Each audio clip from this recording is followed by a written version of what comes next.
panghuling mensahe natin pong i-share sa bawat sa atin, mga kapatid, ay pamagatan po natin have a heart of the God pursuer.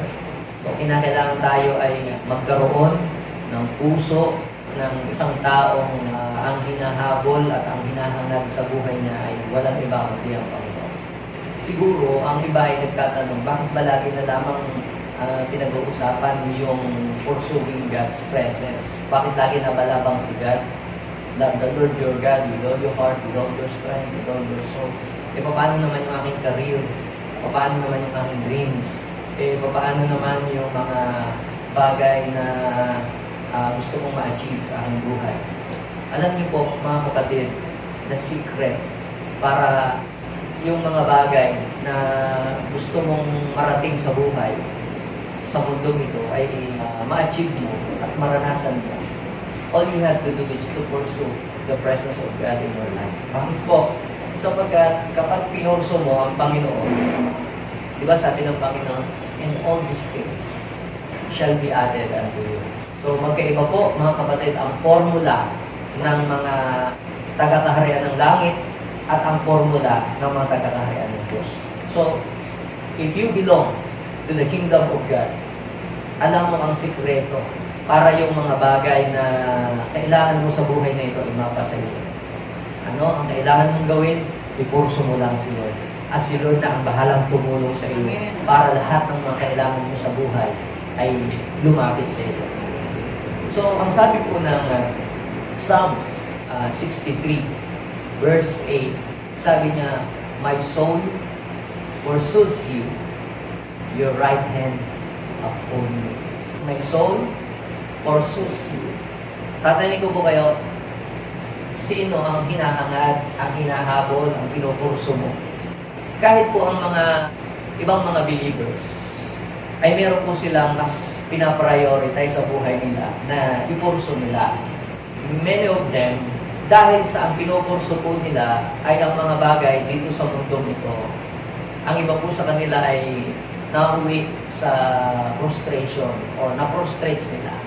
Ang iba po nalayo sa Diyos. Ang iba po nanghina. Ang iba po ay nabackslide. Ang iba ay nanlamig sa pananampalataya because they pursue the wrong things. But when you pursue the presence of God, meron po itong merong kaakibat na ganti. Ibig sabihin may kapalit. Bawat ginagawa ng tao na pinagbubuhusan niya ng oras, panahon, maging ito man ay material o lakas, lahat yan ang pinag-iimbisan natin ng lakas, oras, salapi, lahat ay meron niyang balik sa atin, di ba? Gayon din naman, kapag pinurso mo ang Diyos, you will spend time. Diba? Kasi pag pinurso mo ang Panginoon, hindi naman po pwedeng mag-aantanda ka lang tapos close na kayo ni Lord. Hindi po ganoon, mga kapatid. Pag sinabi natin pursuing God, ikaw talaga ay magbibigay ng oras para katagpuin siya, para kilalanin siya, para maranasan mo siya sa buhay mo. Kapag pinurso mo ang Panginoon sa iyong buhay, merong ganti. Ano yung ganti dyan? Ha? My soul pursues you, your right hand. Sabihin natin right hand. Right hand. Alam niyo po mga kapatid, pag sinabing active ka ng kamay ni Mayor, ibig sabihin ay bigating ka. Di ba? Ibig sabihin kapag sinabing kanang kamay, ikaw pinaiiba. You are greater than others. Kanang kamay ka ang lakas ng dating mo. My soul pursues you, your right hand upholding me or uphold me. Kapag sinabi natin uphold, ikaw ay aalalayan ng Panginoon. He will keep you safe. Diba? Iingatan ka niya. Sa Amplified Version, ang ginamit ay my soul follows hard after you. Yung gagawin mo talaga ang lahat Whatever it takes. Ano mang sabihin ng tao. Maaaring yung kung iba sa inyo, sa inyong pagpupursu in the presence of God ay may nasasabi ng iba, ano ba naman niya, i-pray na ng pray. Kung may wala anong ginawa, kundi magbasa ka na ng Bible. Wala ka nang ginawa, kundi bimbuling na daydan ka sa church nyo, ka na ng Why? Because the Bible says, yun daw kung mga bagay na spiritual, ang sabi ni Paul sa 1 Corinthians 2:14, ang mga bagay na spiritual ay maunawala sa parang spiritual. Walang nakakaunawa sa Kanya. Hindi siya nauunawa ng iba. Ang tanging makakaunawa lamang sa Kanya ay di yung mga taong God's pursuer, may nagkakapares niya. Pero yung mga hindi pursuer of God's presence, parang, nagsasayang lang kayo ng oras sa church. Anong ginagawa niyo dyan? Hindi nila alam. Kaya gano'n na lang sila kung makapag-react ay wagas. Kung malalaman lamang nila ang kahalagahan ng ikaw ay pinupurso mo ang presence of God, baka hindi lamang yan araw ka ng Sunday mo siya ipupurso. Daily, you will pursue God in your life. So, ang sabi doon, your right hand upholding me. Sa ibang translation, ang sabi niya, your right hand upholding me and cling closer to you. So, ang goal natin sa pagpupurso natin sa presence ni Lord is to become more closer to Him. Para ang Diyos ay maging malapit ka sa Kanya. At hindi po yun nangyayari automatically. Kinakailangan mo talagang sasadyain mo. Kailangan mo talagang hahakbang ka. May gagawin ka. Para ang Diyos ay maranasan mo sa iyong buhay. Now, ang sabi po doon ay, your right hand upholding me.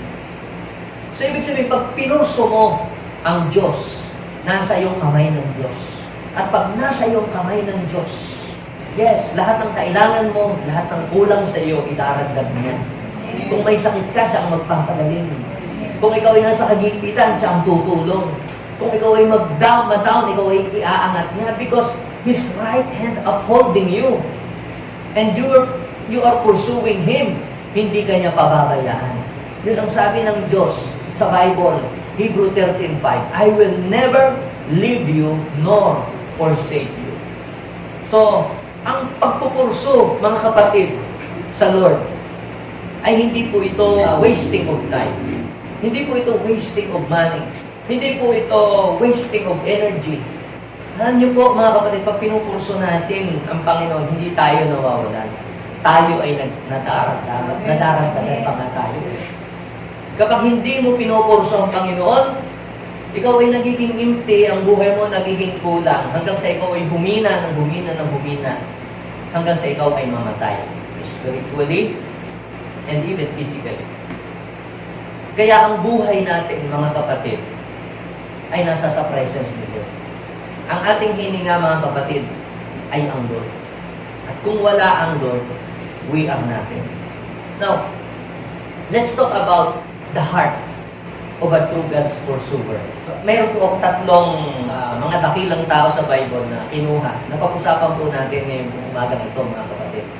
Pag-usapan natin, ano ba ang puso meron yung mga God pursuer? I am telling you, mga kapatid, they are a true person like us. Hindi po sila mga alien o hindi sila mga immortal. Tao rin silang kagaya natin. May kahinaan din sila kagaya natin. May mga papalpakan din sila sa buhay na kagaya natin. Meron din silang mga pagkakamali sa buhay na kagaya natin. They are all humans like us. But, they became great and do greater things and miraculous works noong sila po pinurso nila ang Diyos sa buhay nila. Kapag pinurso mo yung great God, you also become great. Kung sino yung pinupurso mo, yun ikaw nagiging. Bakit po? Ito, hindi ito paninira. Bakit sa Pilipinas? Dumami ang balin. Hindi naman nanganganak. Diba? Hindi naman nanganganak ang balin. Pero bakit ang daming na ngayon? It is because mayroong mga celebrity na yun ang kanilang pinupurso. Kita niyo po, who you pursue, you will become. Kung sino ang iyong pinupurso, yun, nagiging ikaw ngayon. Nagiging ganoon ka. When you pursue the Holy God, you will become holy like Him. Kapag pinurso mo ang Panginoon, kung ano si Lord, yun ikaw magiging. Bakit kinakailangan natin ipurso si Lord? Because we are created according to the image of God. Kaya tingnan ninyo po mga kapatid, you have a choice. Sino dito gusto niyang gumanda pa ang buhay niya? Amen. Sabihin mo sa iyong katabi, naniniwala ko may igaganda pa ang buhay. Amen. May iuunlad ko. Amen. May ibubuti ka pa. Yes. May katatagumpay ka pa. Naniniwala ako mga kapatid, na some of you, hindi kayo hanggang dyan lamang. You are created according to the image of God.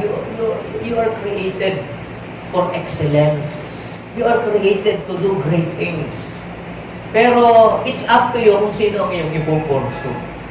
Sabihin mo sa iyong katabi, you must pursue the great God. The great God. If you want to do great things. Bakit kinakailangan nating alamin kung anong puso meron ang mga tao ito? At paano natin malalaman? Pasok di naman natin nakikita, may nakakabasa ba ng puso ng tao? Malalaman nyo ba ang puso ng isang tao? Walang nakakaalam ng puso ng isang tao, kundi ang Diyos lang sa puso nakatingin. Pero, pwede nating malaman. Tanungin nyo ako, paano? Ang sabi po ng Matthew chapter 12, verse 35, mabuti ang sinasabi ng mabuting tao sapagkat puno ng kabutihan ng kanyang puso. Masama ang sinasabi ng masamang tao kasi puno ng kasamaan ng kanyang puso. Out of the abundance of the heart, the mouth speaketh or the mouth speaks. So, gusto mong malaman ng puso ng tao niya kung yan ay in love kung sa kay sister so and so or kung kanino. Bantayan mo paano pag nagsasalita yan.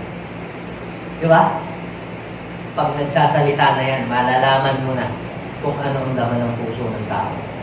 Gusto mo malaman ng puso ng mga great men. Bakit sila naging great? Anong kaibahan nila sa atin? Ito po yan, mga kapatid. Let us see the heart of Moses. Tingnan natin ang puso ni Moses. Kung anong klaseng puso meron siya. Who is Moses? Si Moses, mga kapatid, ay isang tao kong hindi magaling magsalita. Hindi siya attractive. Kasi siya po ay 40 years na nagtrabaho sa farm. At wala siyang ibang kasama kundi mga kambing. Kaya naging amoy kambing na siya. Kaya pag nagsalita siya, utal na rin. Gano'n na. Bulol na siya eh. Ang buhay niya talagang walang kalaman-laman. Pero do not underestimate a person. Huwag mong i-underestimate ang katabi mo, ang kasamahan mo sa church, ang iyong anak. Do not underestimate. Dahil hindi pa tapos ang Diyos sa kanya. Anong malay mo? Bukas, magkaroon siya ng matinding uhaw sa Diyos. At intinin sa Diyos. At nagkaroon siya ng matinding pag-ibig sa Diyos. At pag nagkaroon siya ng gano'n, anong kasunod na mangyayari niyan? Ipupurso niya ang Diyos. Baka magulat ka na lang. His life can never be the same. So, tingnan ninyo, itong taong ito, mga kapatid, ang buhay niya ay hindi. Parang alam niyo po, mga kapatid, pare-parehas lang sila. Ang buhay na walang value. Hindi ka pansin-pansin. Ang buhay po nila eh, parang walang halaga sa lipunan. Pero nung pong sila ay magkaroon ng pag-ibig, kauhawan sa Diyos, at pagnanasang habulin si Lord sa buhay nila, naging iba ang buhay. Sabihin mo sa iyong katabi, mukhang kasunod ka na. So, nagiging kagaya nila. Amen. Ano ang sabi ni Moses? What is the heart of Moses? Let us see. Exodus chapter 33. Sila pong dalawa, may conversation silang dalawa ni Lord. Nag-pray po dyan si Moses, kausap niya si God. Ang pinag-uusapan po nila ay yung pagpunta nilang lahat sa promised land. Dadalahin ko kayo, pupunta ka, Moses, kung gagawin kong leader. Ililid mo ang mga tao. Kumbaga parang si Moses ay presidente ng bansang Israel. O kumbaga parang siya isang pinuno ng isang malaking company na lahat ay nakadepende sa kanya. Lahat ay nakatingin sa kanya. So, ngayon, tingnan ninyo ha. Sabi ni Lord sa kanya, I will go with you and I will what? Will give you rest. Tingnan mo, kapag ang Diyos sinamahan ka, bibigyan ka niya ng kapahingahan. Kapag ang Diyos sinamahan ka, siya ay katulong mo sa iyong buhay. Sabi ng Panginoon sa Exodus 33, verse 14, I will go with you and I will give you rest. Kaya pagka hindi si Lord ang iyong pinupurso sa buhay, ay, nakakapagod. Pagod na ka na ba sa iyong buhay? Yes, pwedeng ikaw ay nagsiserve in the ministry, pero you are so very tired sa iyong ginagawa. Anong pinupurso mo? Yung palakpak ng tao o ikaw ay mapansin? Pero kapag pinurso mo si God, sasama siya sa iyo and He will give you rest. Anong sabi ni Moses sa verse 15? Sabi niya, Lord, if your presence does not go with me, kung hindi po kayo sasama sa akin, pinapupuntan niyo ako doon sa promised land, pero hindi niyo naman binanggit kung sinong kasama ko. Pero kung ako'y aalis dito at hindi niyo ko sasamahan, Lord, sabi, do not carry us up from here. Lord, if your presence does not go with us, Lord, we don't live in this place. Hindi kami aalis dito. Ha? Kita po ninyo mga kapatid, ang confidence ni Moses ay nasa sa presence ng Lord. Hindi sa kanyang lakas, hindi sa kanyang talino, hindi sa kanyang napag-aralan, hindi sa kanyang sariling diskarte. Sabi niya, naniniwala ba kayo si Moses magaling din naman? Yes, nag-aaral siya sa Egypt. Graduate siya sa University of Egypt. Pinag-aaral siya po ng prinsesa doon para maging isang mahusay na mandirigma. Kaya-kaya niyang pamunuan ng bansang Israel kasi siya isa rin siyang general. Pero ang sabi niya, Lord, if your presence does not go with us, does not go with me, huwag mo lang. Baka mapahiya lang ako. Hindi ba? So, ibig sabihin, mga kapatid, ang tiwala ni Moses sa presence of God, ganun kahalaga para kay Moses ang presence ni Lord. Tanungin mo nga ulit yung katabi, ikaw naman, gano'n kakahalaga sa iyo ang presence ni Lord? Bakit pag-isip mo sa makikita takbo natin sa trabaho, hindi ba naman nagkakasabi? Kung ano nang pinagagagawa yung hindi pa nag-worship.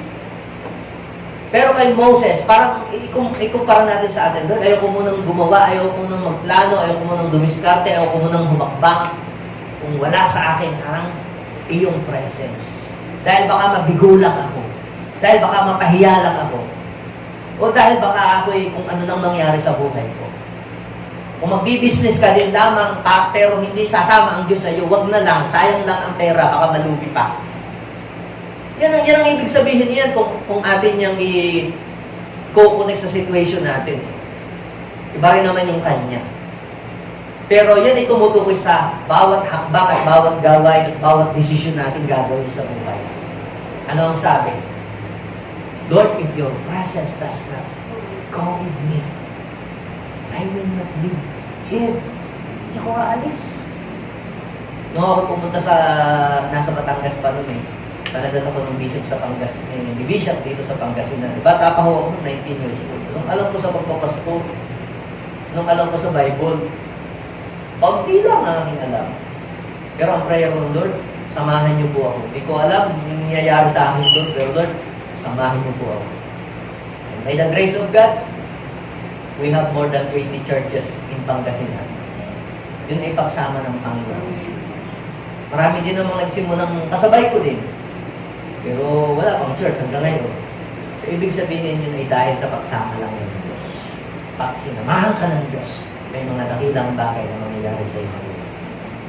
Ipurso mo siya para hangarin mo na ang presensya niya ay mapasa iyo. Yun ang habulin mo sa buhay mo. Now, let us see the heart of David. Ang kanya pong buhay, hindi ka pansin-pansin. He started from zero but he became a hero.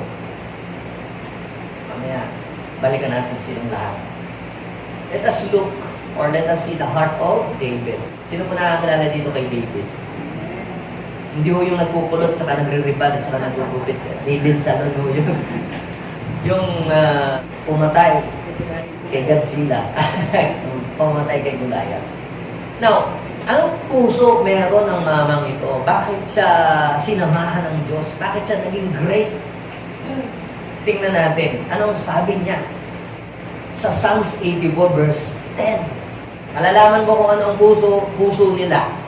Kapag binuksan nila ang kanilang bibig at may lumabas na salita. Di ba sabi? Kung ano ang naandun sa loob. Tingnan nyo. Sabi niya, one day spent to your temple. Isang araw lang daw ay mas gusto pa niya na magbigay ng oras kahit isang araw sa templo. Ano ba yung templo? Nandun yung presence ni Lord. One day spent in your temple is better than 1,000 anywhere else. I would rather stand at the gate of the house of my God than leave the homes of the wicked. Mas gusto pa daw niya na mag-stay ng isang araw sa temple, o ating i-ugnay sa atin, sa church, ng isang araw, kaysa maraming araw na nandun siya sa sanlibutan, na kasama niya mga marites, mahilig makasalanan. Di ba? Mas gusto pa niya daw na maging tagapagbantay sa gate. Kita niyo, usher pala yan, nag-a-usher sa templo. Ay stand in the gate eh. Welcome po kayo, mahal po kayo ni Lord. Ginagawa ba natin yun? Si David po ay ganun siya ka-in love sa Panginoon. Napakahalaga para sa kanya yung day with the Lord. Tatanungin ko sa inyo, gano'n po kahalaga sa inyo ang pagsamba? Kayo po ba'y nanghihinayang pag hindi naka-attend? Alam niyo po, ang isang tao po, sa totoo lang, hindi po natin may perfect ang buong isang taon nang hindi tayo maka-absent ng araw ng linggo. Ako nga, hindi ko natin ma-perfect. Kasi minsan, wala ako dito, nandun ako sa ibang, naka-attend pa rin. Ha?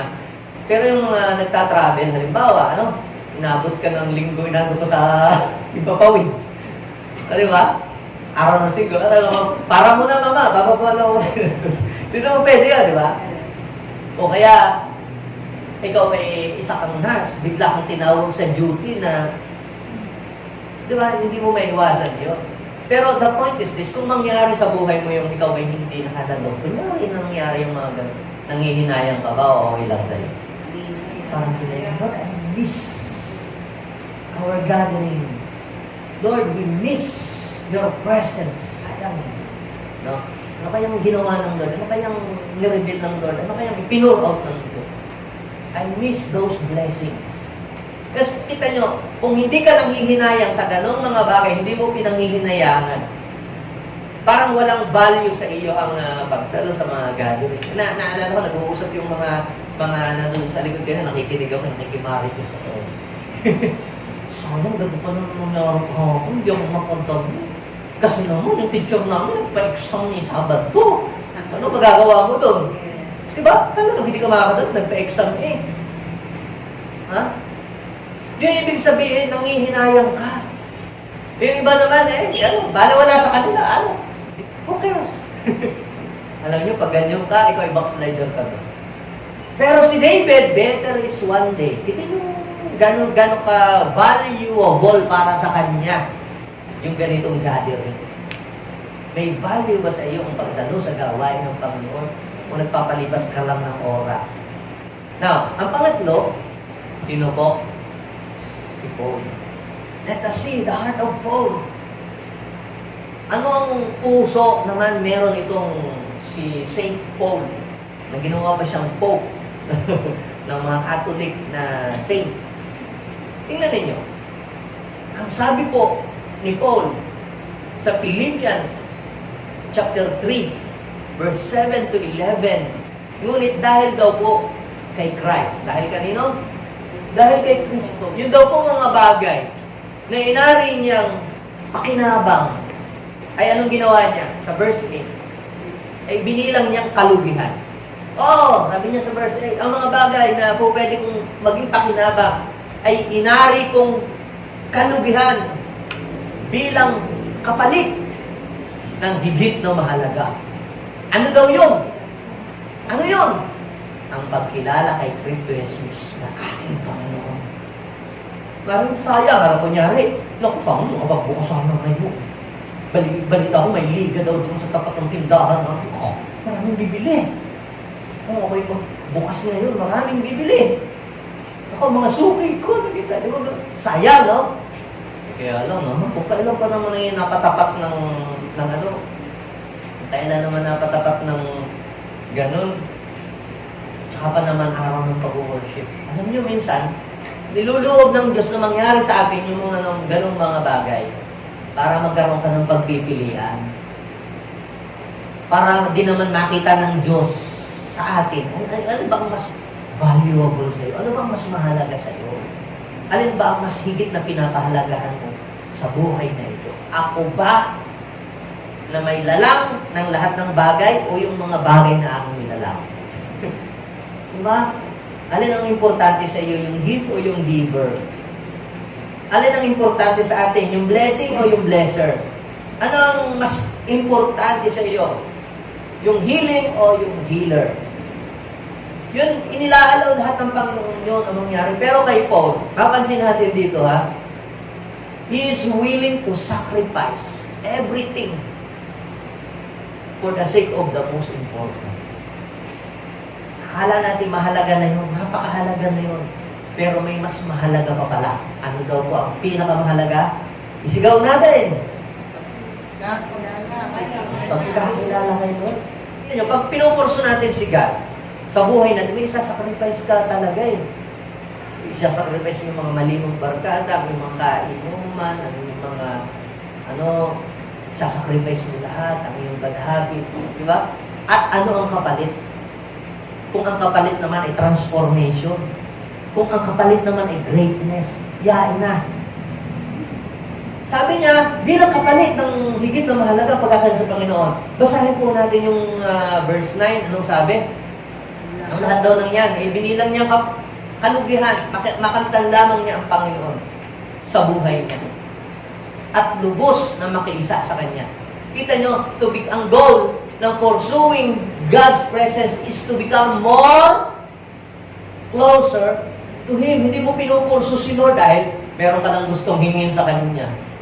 Tapos pag natanggap mo na yung prayer request, wala ka na. Hindi yun ang ating ultimate goal. Our ultimate goal ay makilala natin kung sino yung ating Diyos. Dahil sa Kanya rin naman tayo pupunta pagdating ng araw So ano sabi niya sa verse 10? Sabi niya po sa verse 10, ang tanging hangarin ko, kailan? Ngayon. Grabe yung puso ng mamang ito. Talagang ipinagpalit niya yung mga bagay sa mundong ito kay Lord. Di ba? Ano ang mas mahalaga? Alin ang mas higit na importante sa iyong buhay? Total, lahat namang yan din iiwanan. Yun ang nasa kanyang isip. Lahat din naman ay mawawala sa mundo. Pero kapag pinurso mo ang Lord, yan ang hindi mawawala. Kasi pangwalang hanggan yan. Ang kanya daw kung desire ay lubusan daw kung maranasan ang kapangyarihan ng Panginoon. Makihati sa kanyang hirap.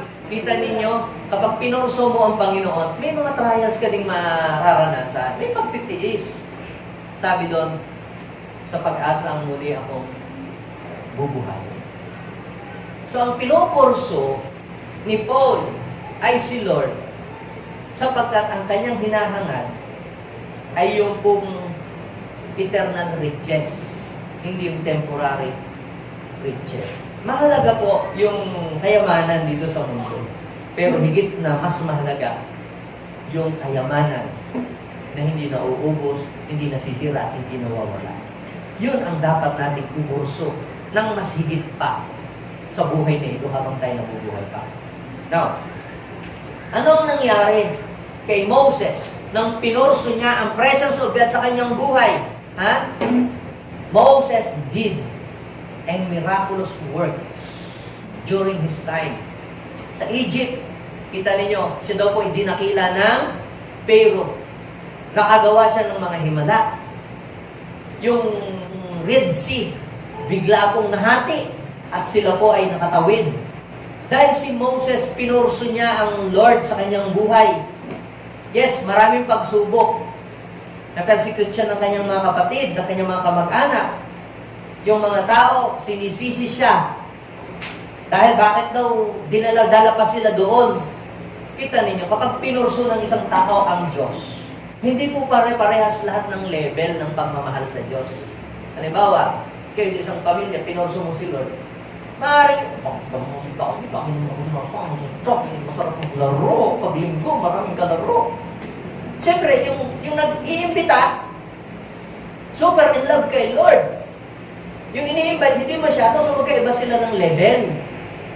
Pero, ang hangarin, nung taong in love kay Lord, na nagpupulso kay Lord, ay maisama niya lahat ng mga sino mang kailangan niya maisama. At may lapit din kay Lord at maging God's pursuer din kaparis niya. Ganon ang nangyari po kay Moses. Si Moses, nung pinurso niya si Lord, grabe ang naranasan niyang presence, power, and miracle ni Lord. Gusto rin ni Moses na yung naranasan niya, maranasan din yung mga kasama niya. Kaya lang hindi sila naiintindihan. Nung nando sila sa wilderness, lagi siyang sinisisi. Hindi nila naiintindihan na itong Moses na ito, gusto silang dalahin kay Lord. At yung naranasan ni Moses, ay gusto din ni Moses na maranasan din nilang lahat. Pero sinisisi po nila si Moses. Bakit? Sapagkat hindi lahat ay pare-pareho ng level ng pagpurso kay Lord. Sabi ko nga po sa inyo, yung iba pinupurso nila ang Lord, pero nasa malayo.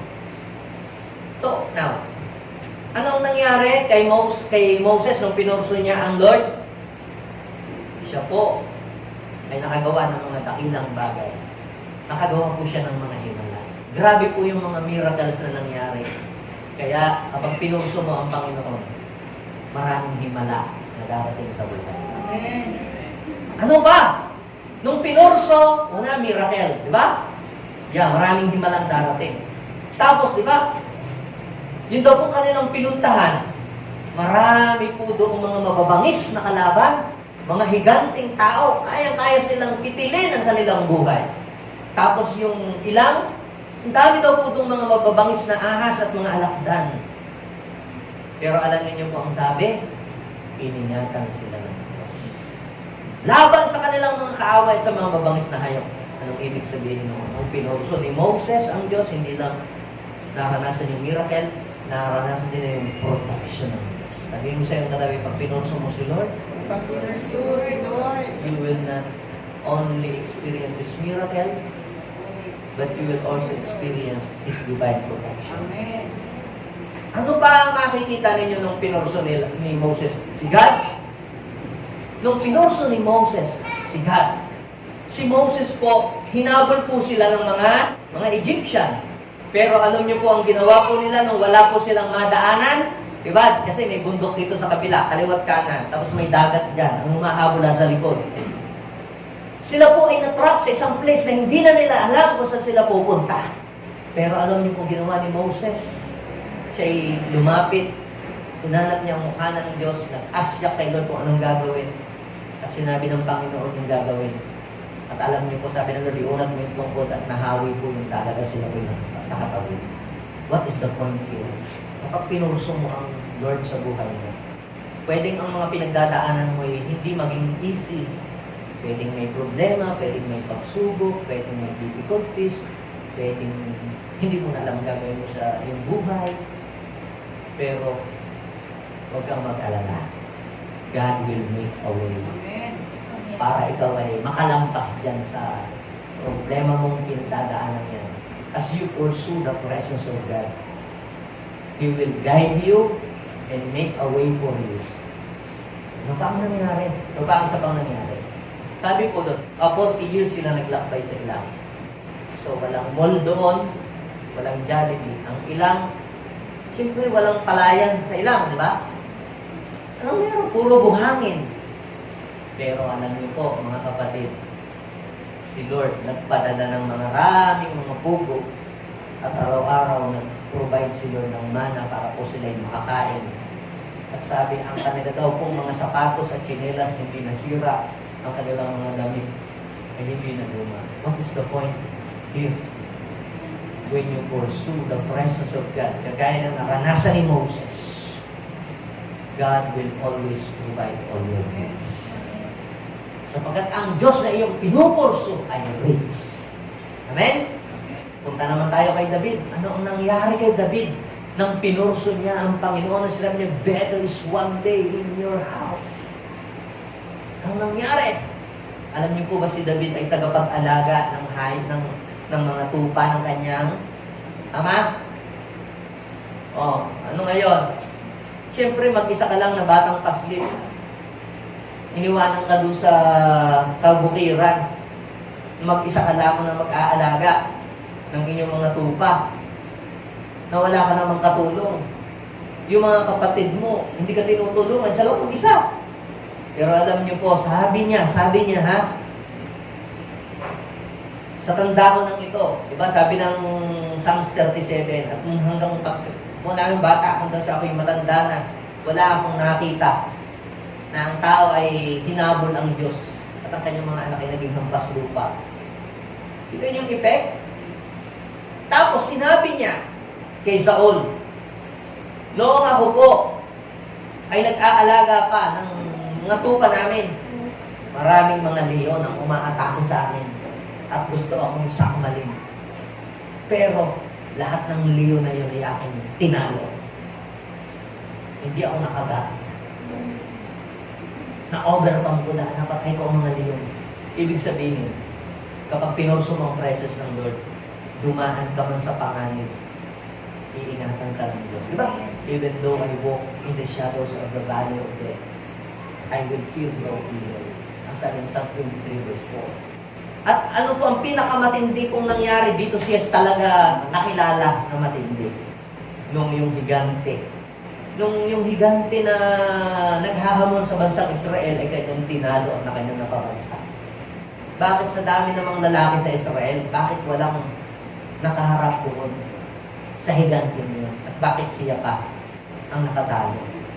Alam niyo po mga kapatid, kapag wala sa atin ang presence ni Lord, lahat tayo matatakot. Lahat tayo maduduwag. Maduduwag tayo humarap sa sinuman. Pero pag nasa atin na si Lord, pinorso natin si Lord, at siya ating nasumpungan sa ating buhay, at siya naghahal sa ating buhay, bibigyan ka niya ng lakas ng loob. He will give you a boldness and courage to stand before the enemy. Bibigyan ka niya ng lakas. Now let's go to Paul. Ano ang nangyari kay Paul nung pinurso niya ang Diyos? Actually, si Paul po, he is a murderer. Meron na siyang mga pinatay. At alam niyo po ang mga pinatay niya? Pinatay niya yung mga nag-aaral ng salita ng Diyos. Ayaw niya na mayroong nangangaral o nagpipreach ng Jesus. Ngayon, nung nagkaroon po siya ng encounter, nagkaroon po siya ng thirstiness, nakilalanin si Lord sa buhay niya. Na-encounter niya si Lord sa Damascus, nahulog siya sa kabayo, nagpakilala si Lord sa kanya. And from that moment, pinurso na niya si Lord sa kanyang buhay. And the Lord transformed him into a new person from murderer to become a God's messenger. Ang bagong buhay na po. Kapupurso niya ng kapupurso sa Diyos na bago ang kanyang buhay. Si Paul na dating ma-pride, mayabang, naging humble siya. Si Paul na dating mahilig sa pakikipag-away, na bago ang kanyang buhay. Si Paul na dating mapagmalaki, pinagmamalaki niya ang kanyang mga credentials, naging humble at sabi niya, wala lahat yun. At anong nangyari sa buhay niya? Paul did a great miracle during his time. Nakarating mo siya sa langit, sa third heaven. 2 Corinthians 12. Nakarating siya sa third heaven. Acts chapter 19. Gumawa siya ng miracle. Kahit sa pamamagitan lamang ng kanyang mga handkerchief na ipapatong sa mga may sakit na galing. Si Paul, nung pong nangangahoy, namumulot ng panggatong kasi wala siyang shilling na ginagamit. Namumulot siya po ng panggatong. Nung siya po nakapulot po ng kahoy, nilagay niya po doon sa kalan. Bigla pong lumabas po yung ahas, kinagat po siya. Wala pa naman po nung anti-venom. Nung time na yun, di pa nai-invento yung mga pang-inject. Siyempre, pag nakagat ka, patay ka na. Hintayin ka na lang na mangisay. Ang mga cobra daw po, pag nakagat ka ng cobra, within 30 minutes, patay ka na. Pero alam niyo po, nakagat po si Paul ng ahas, pero pinagpag lamang niya sa apoy. Wala pong nangyari sa kanya. Iningatan siya. Siya po ay papunta po sa sa Rome. Sumakay po siya sa bangka. Yung bangka po, inabot po ng bagyo sa dagat. Pero alam niyo po, mga kapatid, hindi po sila namatay. Nakarating pa rin sila doon sa kanilang pinuntahan. Now, anong point dito? Kapag pinorso mo ang Diyos, di ba sabi, kanina, my soul pursues you, your right hand upholding you. Yun ang ibig sabihin ng upholding. Tinulungan, tutulungan sa Panginoon, aalalayan ka, ano mang nangyari, hindi lamang naman sa mga magagandang sitwasyon, lalo na sa pangapangit na sitwasyon. Yung mga God pursuer dito, the right hand of God will uphold you. Amen. Now, 3 important things that we can learn from the life of the God pursuers. Number 1, sa buhay ni Moses. Ano kung matututunan natin sa kanya? Pursuing God's presence increases our confidence. Sino po dito yung yung matatakotin? Yung mahina ang loob. Maghahanap ng trabaho, mahina ang loob. Huwag natin sisihin yung mga ganon. May mga tao talagang mahiyain. May mga tao talagang matatakotin. Wala kang magagawa eh. Anong gagawin mo doon?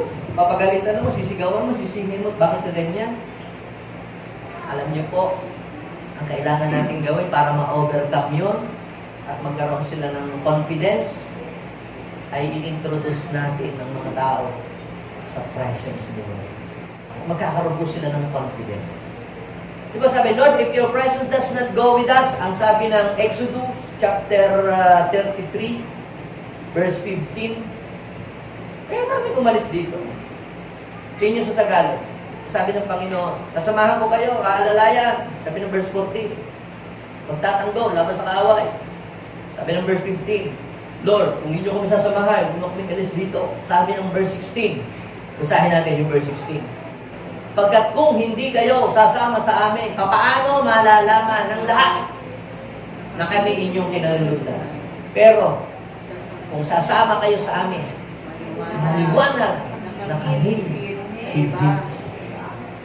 Alam niyo sa totoo lang, nature ng tao, mag-aminan tayo, na maging higit sa kanyang kapwa. Oo. Totoo po yan.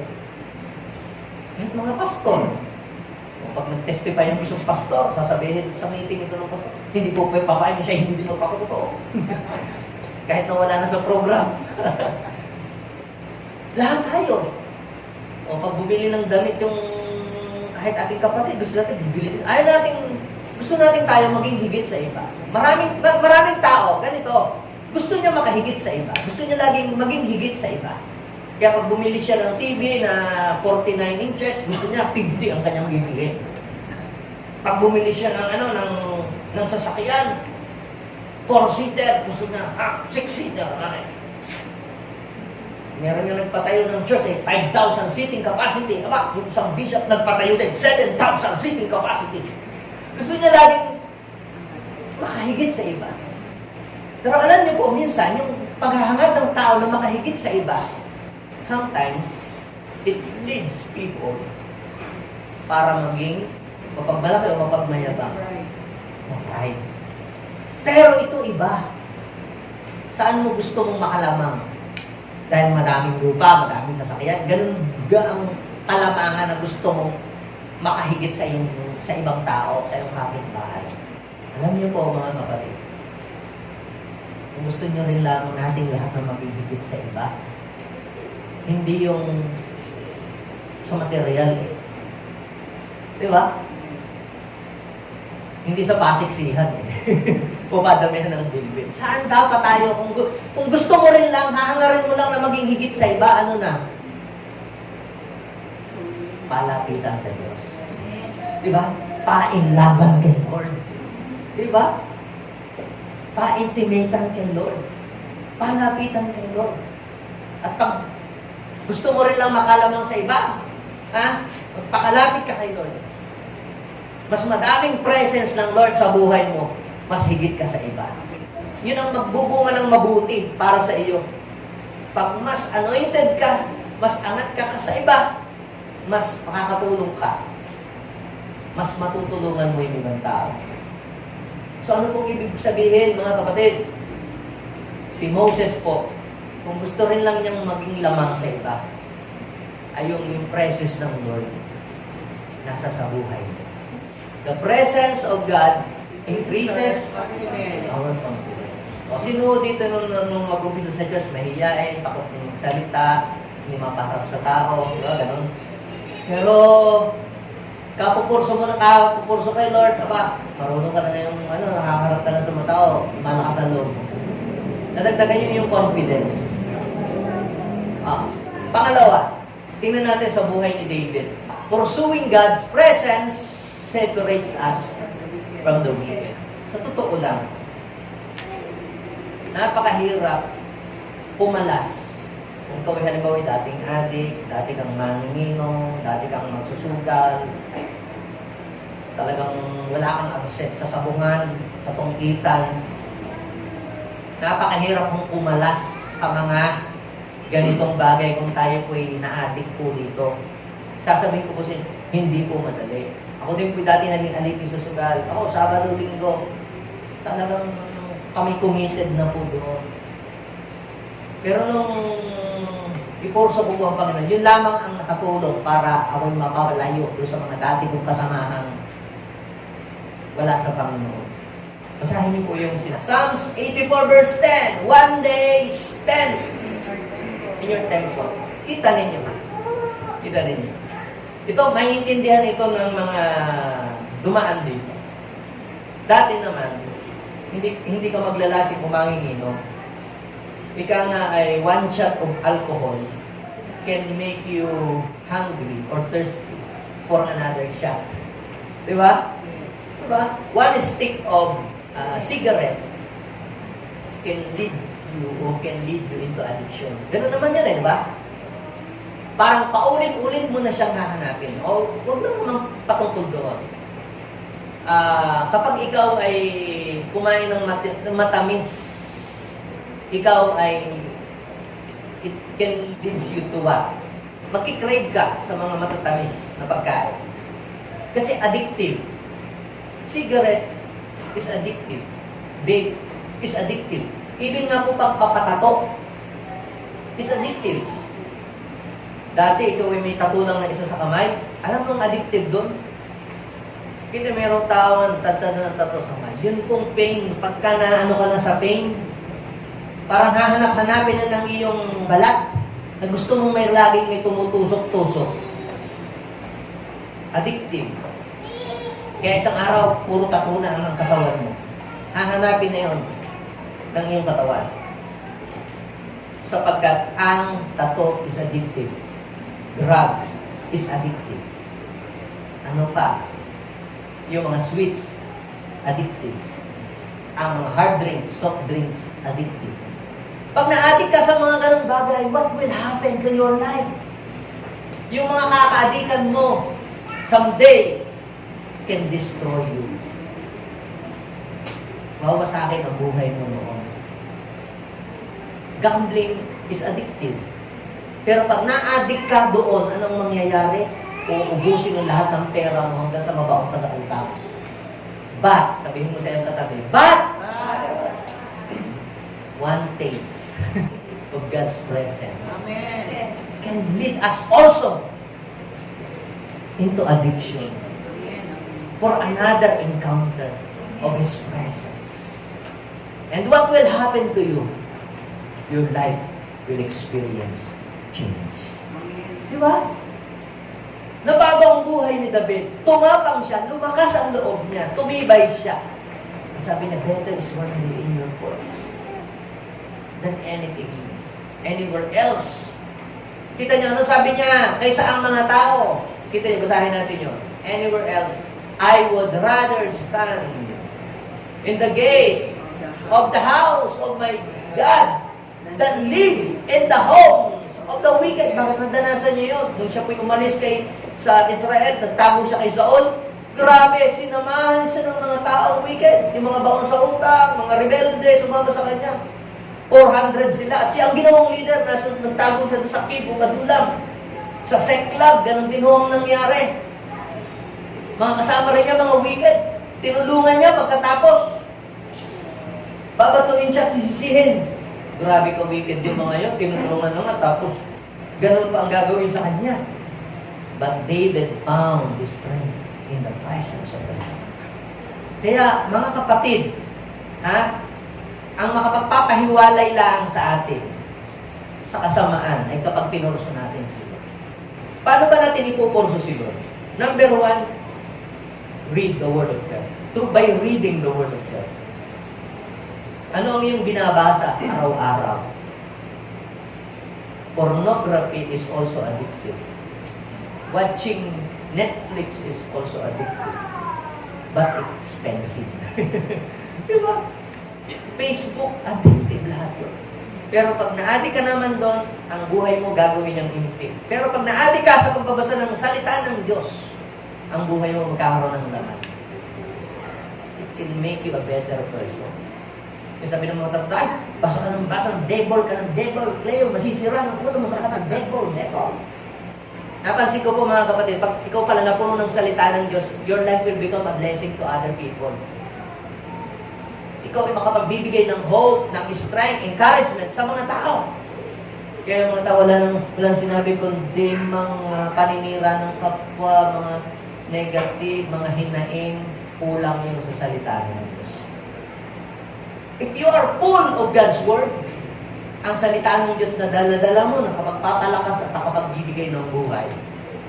Pag wala ng Word of God, ano na? Tigang. Paano pa? Through worship. Tayo po ba'y nag-worship palagi? Ang papatugtog ng mga song sa ating mga sasakyan, sa ating mga bahay. Sa pamamagitan ng pag-worship, sa pamamagitan ng pananalangin, sa pamamagitan ng pagdalo. Basic po yan. Pakikinig ng mga preachings. Yan o yung mga basic na ginagawa sa pagpupurso sa presence ng Lord. Pag-attend sa mga gathering. Kaya po ako'y lumago sa Panginoon dahil sa mga yan. Tumatag at tumibay. Pursuing God's presence separates us from the wicked. Basahin niyo po, Psalms, chapter 1, verse 1 hanggang 3. Anong sabi niya? Blessed are those who are not sit in the council of the wicked. Hindi na umuupo sa mga maritisan, sa mga chismisan. Sabi sa verse 2, anong sabi niya? Kundi ang ginagawa niya, but hindi like, is in the law of the Lord. Pinagbabasa ng salita ng Diyos kaysa ay makapag-chismis ka, manood ng mga drama, hindi naman ako, tatalino diyan. Magbabasa na lang ako ng Bible. Tatalino pa ako. Lalakas pa ang buhay ko. At ako'y tatatag pa, magkaroon pa ako ng wisdom. At ako'y magiging, good speaker. Sabi doon, blessed is the one who does not sit in the council of the wicked. He delight is in the law of the Lord. He meditates it day and night. At ano yung epekto ng pagpurso mo sa Diyos through worship, through reading the Word, or hearing God's Word? Tingnan nyo, look at verse 3. He is like a tree planted in the river bank. Katulad niya, isang puno na nakatanim sa tabi ng batisan. Nakita na ba kayo ng puno na nakatanim doon sa gitna ng simento? O kaya, nando sa loob ng bahay na hindi nadidiligan, dilaw na. At nakita ba kayo ng puno na nakatanim sa malapit sa may ilog? Laging sariwa, kasi laging nadidiligan. Ang buhay mo ba, bakit natutuyo? Kung tuyo ka ngayon, ipurso mo si Lord, maging sariwa ang buhay mo. And sabi doon, He is like a tree planted by streams of water, which yields its fruit in season, and whose leaf does not wither. Hindi natutuyo. Lagi daw namumunga. Kaya wala kang bunga. Ang buhay mo, hindi productive. Anong nangyari? Walang kabunga-bunga ikaw. Dahil ikaw ikulang pala sa salita ng Diyos. But when you pursue God through His Word, anong nangyayari sa iyo? Whatever you do will prosper. Sabihin mo siya ang katabi, magtatagumpay pa sa iyo. Magtatagumpay ka. Saan niya natutunan yun? Kay Joshua. Nauna si Joshua ang nabuhay kay David. At si David po, nakuha lang niya yung secret na yun kay Joshua. And last, let us proceed to the life of Paul. What happened to Paul when Paul pursued the presence of God in his life? At anong lesson ang makikita natin sa kanya? Ito yung pangatlo. Pursuing God's presence leads us into eternity. Sabi ko po, kapag pinurso natin lang ang mga bagay sa mundong ito, yan hong mga yan na bagay niyan mawawala, mauubos, maluluma. Pag pinurso mo ang fame, sikat ka ngayon, kunyari nag-artista ka, pero pag matagal na, may sisikat ng iba o may mas bata sa iyo o mas magaling sa iyo, mawawala ka na din doon sa track ng pagiging fame. Pero ang hindi malalaos, hanggat pinupurso mo ang Diyos, hindi ka malalaos. You're always in the top of the line. Amen. Ha? Yes. Laging mangunguna ang mga tao, ang pinupurso nila ay ang Diyos sa buhay nila. So, ang tanging hangarin ko ngayon, kita nyo ha, ay lubusang makilala si Kristo, maranasan ang kanyang kapangyarihan, ang kanyang pagkabuhay na muli, makihati sa kanyang mga hirap at matulad sa kanya, pati sa kanyang kamatayan. Look at verse 11. Sa pag-asa, ako may muling buhay. So, ano pong ibig kong sabihin dito? Anong ibig sabihin niya dito? Kapupurso niya ng kapupurso. It leads to Him. To what? Eternity. Buhay na walang hanggan. Tingnan ninyo, ang sabi po sa Tagalog, Philippians, chapter 3, verse 14, nagpapatuloy nga ako. Ba't niya pinupurso si Lord? Hanggang saan? So, we must pursue God. Hindi lang kapag katapos na natin matanggap yung ating mga prayer request o maunlad na tayo, tama na. Hindi hanggang doon lang. Sabihin mo sa iyong katabi, habang nabubuhay ka, dapat tuloy-tuloy na ipupurso mo sa si Lord. Yan o. Nagpapatuloy ako tungo sa hangganan upang ano? Kamtan ang gantimpala ng pagkatawag sa akin ng Diyos sa pamamagitan ni Kristo Jesus, ang buhay na hahantong sa langit. Kapag pinurso mo ng pinurso si Lord, tandaan mo, ang buhay na yan, diretso sa langit. Pag pinurso mo ng pinurso ang mundo, ang buhay ng nagpupurso sa mundo, diretso sa impyerno. Diba? Bakit po? Sapagkat hindi po lahat ng tao, now, before I end, hindi lahat ng tao ay nagpapatuloy na ang ipurso nila ay si Lord. To pursue the presence of God until the end is a matter of decision. Marami po ay nagkukwit, marami nag-give up, marami nag-stop. Bihira lang nagpapatuloy.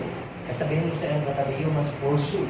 Must pursue The presence of God until the end. Si Paul po, hanggang sa huling hininga ng kanyang buhay, pinurso niya si Lord. Dahil hindi po lahat ng kasama ni Paul sa takbuhan ay nagpatuloy na ipurso ang Diyos. Ang iba nag-stop. Sabihin mo sa iyong katabi, kung yung iba nag-stop, huwag mo silang gayahin. Dumiretso ka lang. Diretso lang. Now, ano po ang sabi ni Paul kay Timothy? Sa 2 Timothy, chapter 4, verse 9. Ini-encourage niya si Timothy. Nasabi niya, do your best to come to me soon. Diba? Ikaw nasa journey ka ng paglapit sa Panginoon. Sali ka. Tara. Mag-influence tayo ng tao. Pero sabi po ni Paul, for Demas has deserted me. May mga taong iniwanan siya at hindi na nagpatuloy na sumama sa kanya na ipinupurso si Lord sa buhay. Bakit daw po si Demas ay hindi na nagpatuloy na iporso si Lord kapares ni Paul?